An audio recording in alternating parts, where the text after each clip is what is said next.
આપણને સમજાવે છે કે ઉપર થોડું દેખાય ધર્મ જ્ઞાન વૈરાગ ભક્તિ દેખાડે, પણ અંતરની અંદર આવું કપટ હોય, આવી કંઈક પદાર્થની આસક્તિ હોય, તૃષ્ણા હોય, એને મોટા પુરુષ કંગાલ જેવો જાણે છે. મોટા પુરુષ સત્પુરુષ છે એને જોઈને કંગાલ માણસની પેટે પાપી જાણે છે.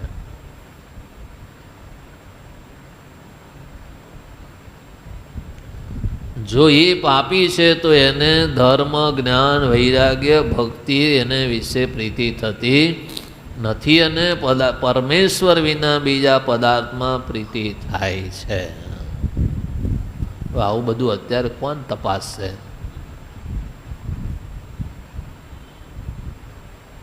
એટલે સ્વામી કહેતા કે જ્યાં ત્યાં પાપા મારવા નહીં, પણ કોઈને સમજાણું નથી. એને તો એક જ લક્ષ્ય છે, આપણું કામ સિદ્ધ થવું જોઈએ, આપણું કામ પતવું જોઈએ, બાકી જેને થવું એ થાય. જો આવી સમજણ હોય ને તો એને ખરેખર સમજણવાળો કહેવાય નહીં. મહારાજ કે ત્યાગી હોય એને તો કચરો અને કંચન બે સમ હોય. એટલે એવું નહીં કે બધું બિલાઈ દેવાનું, કંચનને ઉડાડી મારવાનું, એવું નથી. સાધુને કચરો અને કંચન બે હરખું હોય.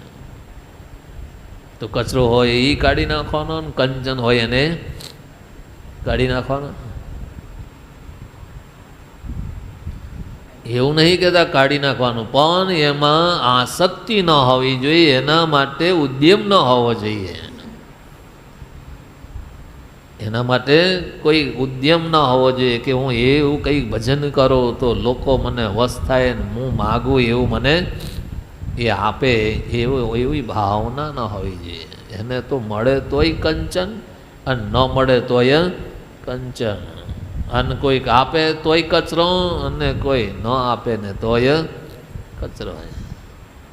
એને મળે કે ન મળે એની કોઈ અંતરમાં ઈચ્છા સંકલ્પ હોય નહીં. એને કંઈ એટલે મહારાજ કે એને માટે તો સારું પદાર્થ ને આ ભૂંડું એવું હોય, સમજણ જ હોય નહીં કે આ પદાર્થ સારું છે ને આ પદાર્થ ભૂંડું છે, એવો તો સંકલ્પ ના હોય. એના માટે તો બધા પદાર્થ સરખા. એટલે એવું નથી કોઠીઓ ભરી લેવાની કાદવની ને ધૂળની ને પતરાની, બધું હરખું છે. પણ સગતની અંદર કોઈ એવો ધનાઢ્ય હોય તો એને હાથ જોડે, અને ગરીબ હોય તો ધૂતકારે, એ ન હોવું જોઈએ. જે જેવો હોય તેને રાખવો પડે. એટલે જો એવો ભેદ રહેતો હોય તો મહારાજ કે એને કંગાલ જેવો જાણો.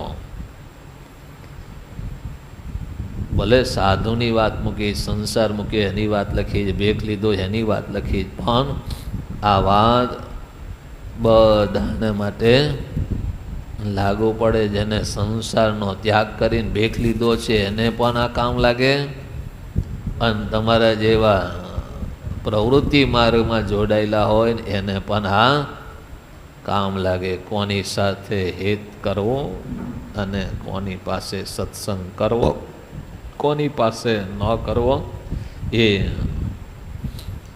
આ વચનામૃતથી આપણને સમજણ આવે. એટલે તમને પણ લાગુ પડે અને અમને પણ લાગુ પડે.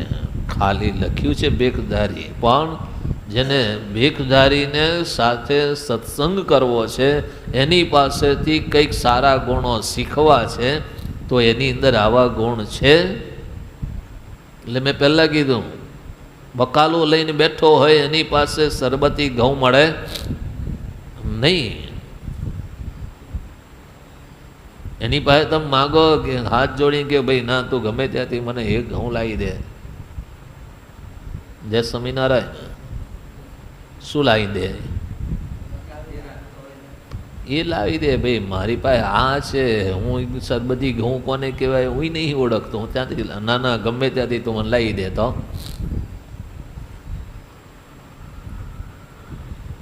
બેહાડે. બેહો, હમણાં કોઈક આવે તો કહું. કોઈ આવે નહીં અને કોઈ થાય કામ થાય નહીં. હોય તો થાય ને.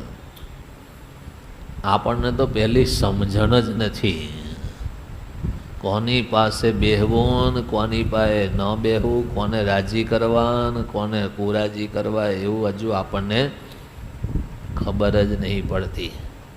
ભાઈ આપણે તો એક દ્રષ્ટિકોણ કે બધાને રાજી કરવાય.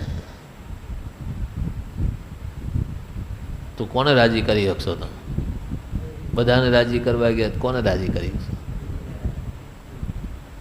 માટે અજ્ઞાન છોડી અને મહારાજ કે છે ને એ પ્રમાણે કંઈક કાર્ય કરો તો કંઈક તમે કોકને રાજી કરી શકશો. બાકી બધાને રાજી કરવા ગયા ને તો સિદ્ધ વલ્લભ રાજા પણ એનું 10-15 વર્ષ જે કરેલું છે ને બધું નિષ્ફળ ગયું અને બધાને છોડવા પડ્યા. બાકી એના રાજ્યમાં 100 તો મહાસિદ્ધો કહેવાતા હતા, એવા હતા. બીજા હતા એ જુદા, પણ એ બધાનો ત્યાગ કર્યો. નીલકંઠ વર્ણી પાસે રહ્યા અને મહારાજ પણ એની સાથે થોડો ટાઈમ રહ્યા અને પોતાના સ્વરૂપનું જ્ઞાન આપીને જીવમાં દ્રઢતા કરાવી અને પછી મહારાજ વળી પાછા આગળ વિચરણ કર્યું. પછી સિદ્ધ વલ્લભ રાજાને કોઈના પ્રત્યે હેત થયો નહીં. બાકી પહેલાં બહુ સેવા કરીને બહુ રાજી કર્યા, પણ ભગવાનને એમ થયું આ માણસ ચોખ્ખો છે, પણ આને આ બધાય ભટકાણા તે એનું કલ્યાણ બગાડશે. એટલે ભગવાને આવું ચરિત્ર કર્યું. સિદ્ધ વલ્લભ રાજાના શિરપુરમાં ભગવાન ગયા અને એને સાચી વાત સમજાવી. એમ મહારાજ કચ્છ, ગુજરાત, કાઠિયાવાડમાં, સૌરાષ્ટ્રમાં આવ્યા અને આ જીવોને જે અંતરમાં અજ્ઞાન હતું એ જ્ઞાન ભગવાને વાતો કરી સત્સંગ કરાવીને અજ્ઞાન ટાળ્યું અને અજ્ઞાન ટાળ્યું અને પોતાના સ્વરૂપનું જ્ઞાન આપ્યું. ત્યારે જીવ ભગવાનનું ભજન કરી અને આ સુખ્યો થયો. એ જૂનું તમને ભૂલાશે નહીં ત્યાં સુધી નવું તમે પકડી શકવાના નથી. જીવમાં પડ્યું જ બધાને રાજી કરવા, વ્યવહાર સાચવવો, ખરાબ ન લાગે, આવું બધું છે ને એ ભૂહવું પડે, કાઢવું પડે અને ભગવાનનો એક દ્રઢ આશરો રાખીને કાર્ય કરશો તો કંઈક ભગવાનને રાજી કરી શકશો. સહજાનંદ સ્વામી મહારાજ.